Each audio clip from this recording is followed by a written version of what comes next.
এখানে বদ্দি এখন ফল বানাতে সিঁদুর লাগাচ্ছে। এখন মোটামুটি প্রায় সব রেডি মশাই চলে এসছে। তো এবার ঠাকুরমশাই আরতিটা করে ফেলছে, পুজো প্রায় হয়ে যাওয়ার পরে এখন প্রসাদ বাড়ছে। Welcome to my new blog crazy Rahul.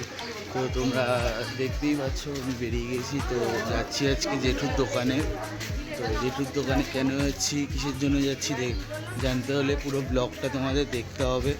তো চলো আর কথা না বলে কন্টিনিউ করা যাক। এসছি ট্রেনে করেই আসলাম, তো সেটা দেখানো হয়নি। তো চলো ডাইরেক্ট দোকানে গিয়ে দেখা হচ্ছে।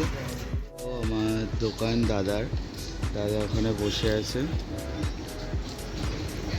আর ভেতরে দিদি জেম্মা সবাই মিলে এখন ফল কাটবে। তো যেহেতু প্রথম দিন নারায়ণ পুজো দিতে হয়, তো সেই জন্য ফল কাটা হচ্ছে ওদিকে।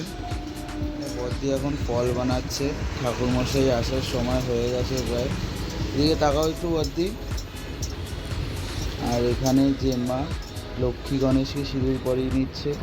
তো ঘুটিতে সিঁদুর লাগাচ্ছে এখন।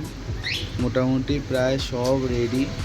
আর এই যে এখানেও লক্ষ্মী গণেশ বসিয়ে দিয়েছে।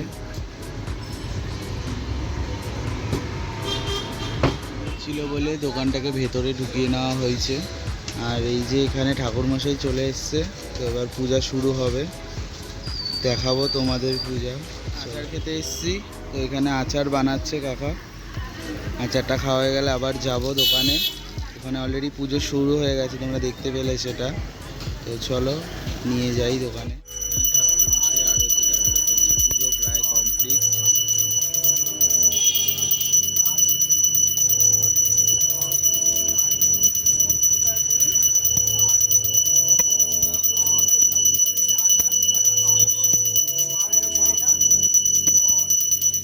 যাওয়ার পরে এখন প্রসাদ বাড়ছে, তো সবাইকে দেওয়া হবে প্রসাদ।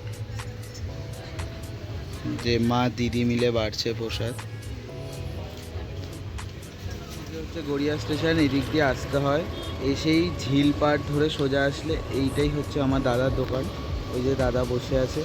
তো তোমরা যারা গড়িয়ায় থেকে আমার ব্লগ দেখছো তারা চলে এসো দাদার কাছে টিকিট কাটতে। পেছনেই যে ঝিলটা, ঝিল বরাবরই দোকান। স্টেশনে চলে এসেছি বাড়িতে যাব বলে। তো এই পার দিয়ে এখন ডায়মন্ড ট্রেন আসছে, তো আমরা এটাই উঠবো না, আমরা এই পারে ট্রেন ধরবো। তো এখনও ট্রেন আসেনি, স্টেশন প্রায় ফাঁকা। এখন এই পারে ভিড় হবে, এই পারে আর অতটা ভিড় হবে না। চলো বাড়িতে গিয়ে দেখা হচ্ছে। তো ব্লগটা এখানেই শেষ করলাম, দেখা হচ্ছে নেক্সট কোনো ব্লগে। টাটা।